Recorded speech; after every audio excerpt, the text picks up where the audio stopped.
Hello everybody, welcome back to a GCSE Maths video. Today we'll be looking at substitution involving powers.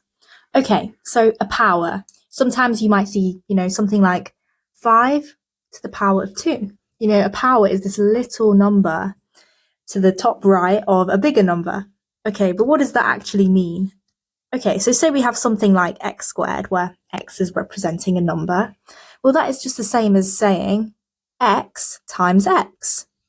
Okay, and then we have x cubed, which is x to the power of 3. That's the same as saying x times x times x. So that power, that little number, just tells us the number of times that we multiply something by itself. So for example, 2 to the power of 2, that is going to be 2 times 2. You times 2 twice because it's to the power of 2, which is equal to 4.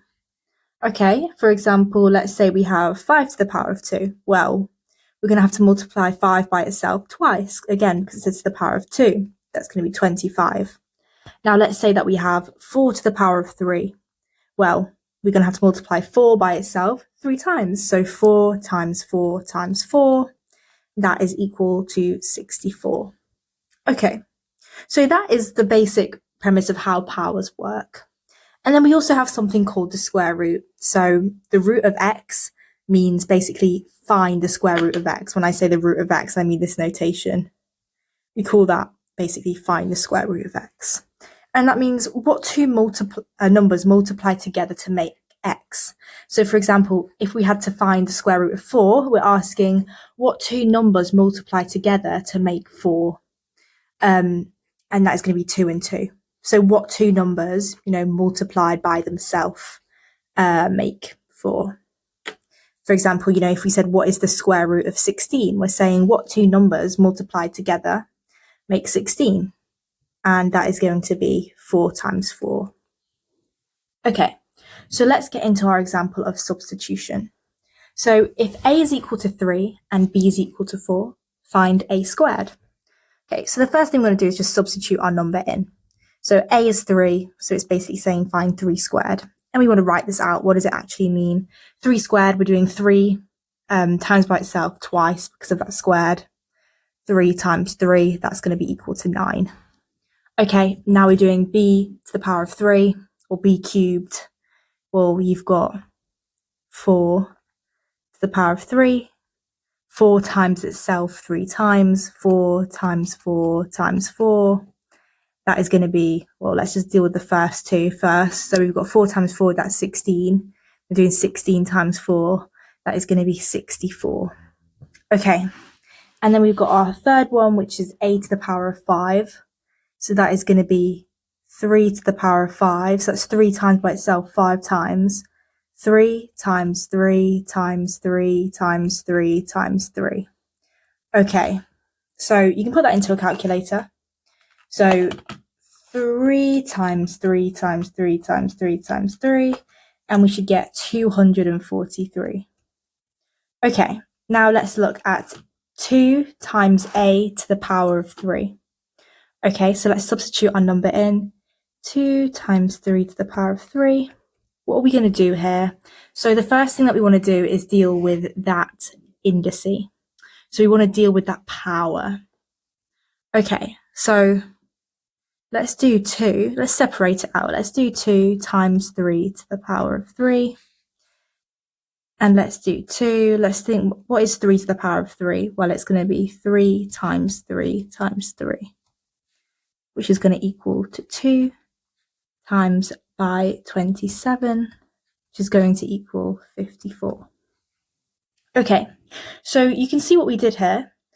Something important to note is the distinction between if you got something like 2a to the 3 versus 2a to the 3.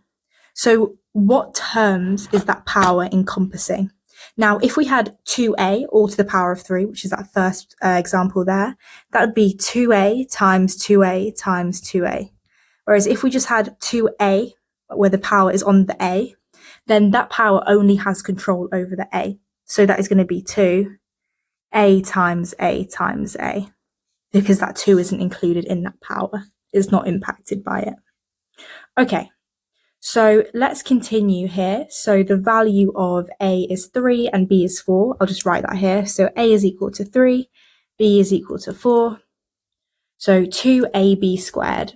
So 2, 3, 4 squared. So let's deal with that power term first. And we can see that that power term is only affecting that B term, that 4. Okay, so leaving everything where it is, we've got 2 times 3 times 4 squared. So that's 4 times 4, which is equal to 16. Okay, and then we're just multiplying 2, 3, and 16. So 2 times 3 times 16 is equal to 96. Okay, the next one is A plus B all squared. So that is 3 plus 4 all squared. So following BIDMaths, we want to basically work out what is that bracket. So that bracket is 3 plus 4, which is going to be 7 squared, which is equal to 7 times 7, which is equal to 49. Okay, and then the next question is, what is root? It's meant to be B. Let's write that here. What is root B? Well, that's saying what is the square root of 4. So what times what makes 4? If that's times by itself, well, that is going to be 2, because we know that 2 times 2 is 4. Okay, so now let's try these problems. So if E is 1 and F is 2, find the value of E squared. Okay, so that's going to be 1 squared. That's going to be 1 times 1, which is 1. Right, F squared. So that's going to be 2 squared, which is going to be 2 times 2, which is going to be 4.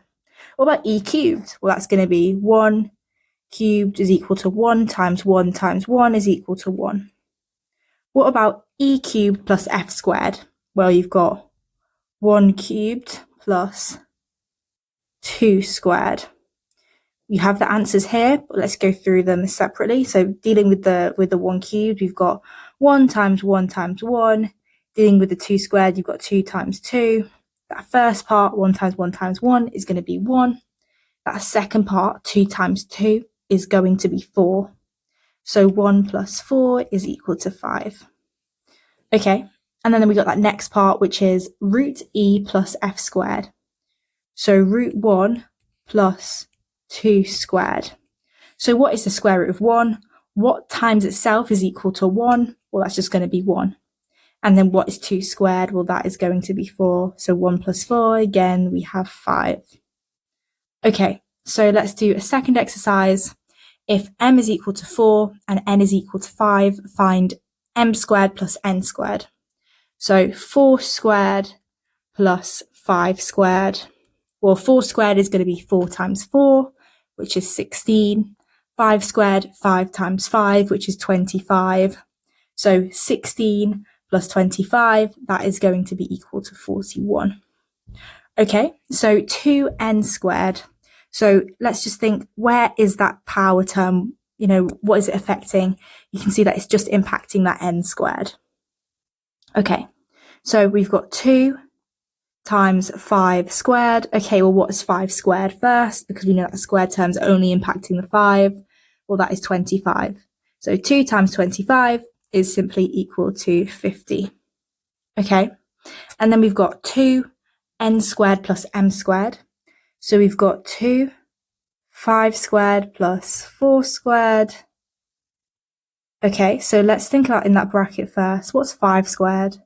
That's 25. What's 4 squared? That is 16. And so 25 plus 16 is equal to 41. So 2 times 41, what is that? Well, that is 82. Okay, so m is 4, n is 5. Find n minus m times by m plus n. Okay, so let's substitute our numbers in. So 5 minus 4 times by 4 plus 5. Okay, well, let's sort out these brackets first. That bracket, 5 minus 4, that is 1. That second bracket, 4 plus 5, that is 9. That's the same as saying 1 times 9, which is 9. Okay, and then we finally have n squared minus m squared. So that is going to be 5 squared minus 4 squared. Well, 5 squared, 5 times 5, 25, minus 4 squared, 4 times 4. that is 16. 25 minus 16 is equal to 9. Okay, so that is basically how we do substitution with powers. And I hope that was really useful, just expanding on the scope of things that we're, using substitution in. Just a thing to remember is kind of what do these powers mean? So, x cubed, x times x times x. For example, a and x to the power of 4 is going to be x times x times x times x. Okay, so yeah, that is it for today's video. I hope it was helpful, and stay tuned for the next video.